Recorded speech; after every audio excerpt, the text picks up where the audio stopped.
મારું નામ જૈનમ સંજયભાઈ ફનિયારા છે. હું ધોરણ 9 વિનય ઇન્ટરનેશનલ સ્કૂલમાં અભ્યાસ કરું છું.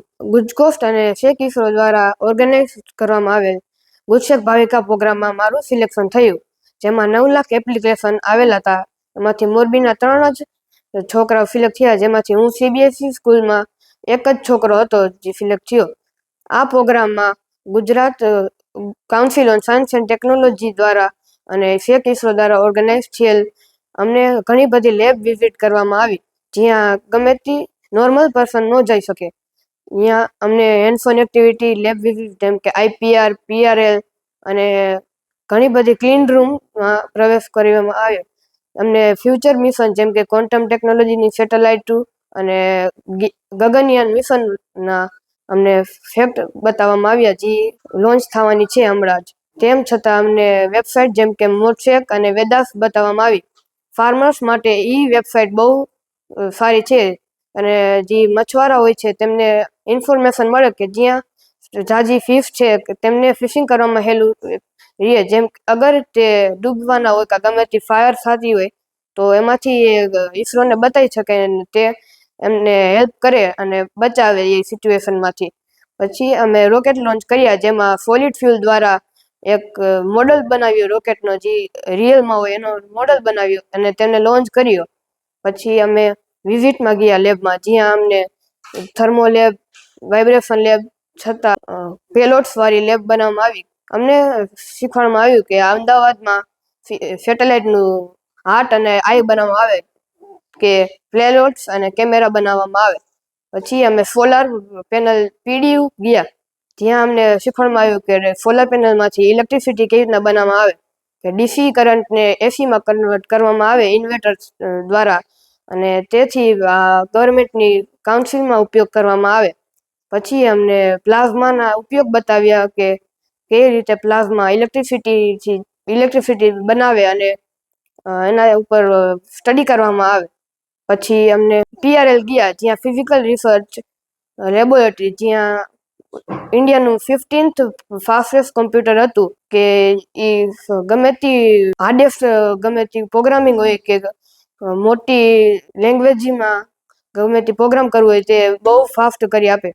એવા કોમ્પ્યુટર બનાવવામાં બહુ તકલીફ થાય ને ચેલેન્જીસ આવે, તે અમને અહીંયા શીખવાડવામાં આવ્યા કે શું. પછી નવું બનેલું ટ્રોપિક ઓફ કેન્સર પાર્ક, જ્યાં કર્કવૃત જે અર્થ ઉપરથી પાસ થાય અહીંયા જ પાર્ક બનાવવામાં આવ્યું. એ લાઈનને અમને દેખાડી અને શીખવાડ્યું કે આ ગુજરાતને કેમ સ્પેશિયલ બનાવે ને ઇન્ડિયાના 7-8 સ્ટેટમાંથી તે પાસ થાય છે.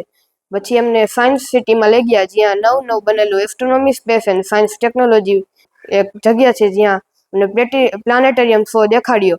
એમાં અમને એ શીખવાડ્યું કે ધરતીની શરૂઆત કેમ થઈ, જીવનની શરૂઆત કેમ થઈ ને શું થયું કે જે આ એટમ્સ અને મોલિક્યુલ્સ બન્યા અને પછી આપને જીવનનું નિર્માણ થયું. પછી સ્કૂલ અને અમારા સ્કૂલના મેનેજમેન્ટે મને કીધું કે ફોર્મ ભરીને તમે સારી ઓપોર્ચ્યુનિટી ગેઇન કરી શકો. મારા પેરેન્ટ્સ અને ટીચર્સે મને બહુ કીધું હતું કે આ ભરો અને પછી તમને સારી જગ્યાએ દેખાડવામાં આવશે, અને મને પ્રાઉડ છે કે હું અહીંયા ગયો અને મને ઘણું બધું શીખવા મળ્યું.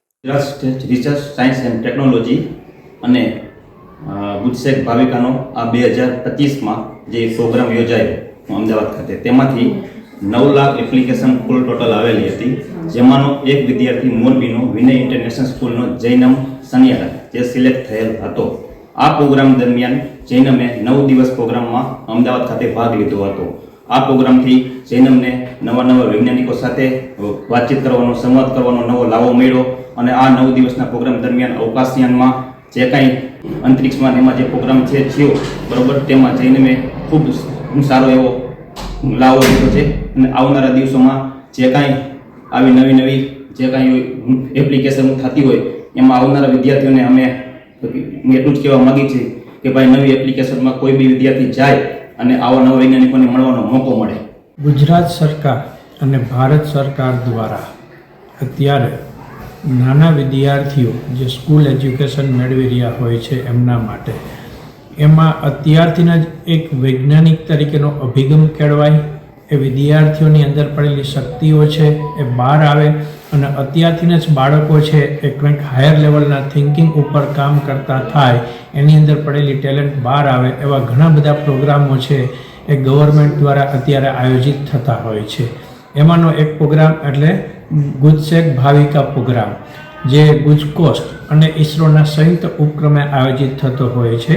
અને એમાં આખા ગુજરાત રાજ્યમાંથી વિદ્યાર્થીઓની એપ્લિકેશન મંગાવવામાં આવે છે અને એમાંથી જે વિદ્યાર્થીઓ છે એનો એકેડેમિક પરફોર્મન્સ સારું હોય, એકેડેમિક પરફોર્મન્સની સાથે એક્સ્ટ્રા એક્ટિવિટીમાં એ બાળકની સ્કિલ હોય, એ બાળકની સાથે સ્પોર્ટ્સ સ્કિલ હોય, ઓલ ઓવર બાળક છે એની પાસે કેવી સ્કિલ છે એવો એનો ક્રાઇટેરિયા હોય છે સિલેક્શન માટેનો, અને ક્રાઇટેરિયાના આધારે એ બાળકનું સિલેક્શન થતું હોય છે. ત્યારે વિનય પરિવાર વતી અમે ગૌરવ અનુભવીએ છીએ કે અમારા જૈનમ જે અમારો બાળ વૈજ્ઞાનિક છે એમની એમાં પસંદગી થઈ અને એને 9 દિવસ સુધી ઈસરોની અંદર ભારતના અગ્રગણ્ય વૈજ્ઞાનિકો સાથે રહેવાનો, એમના પાસે નાની નાની વસ્તુઓ શીખવાનો અને આપણો ભારતનો સ્પેસ પ્રોગ્રામ કેવી રીતે ચાલે છે એના વિશે જાણવાનો એ બહુ સરસ મજાનો મોકો મળ્યો. અને બાળકને જ્યારે આવો ચાન્સ મળતો હોય છે ત્યારે અમારો વર્ષોનો અનુભવ એવું કહે છે કે બાળકની આખી વિચારસરણી છે એ ચેન્જ થઈ જાય છે.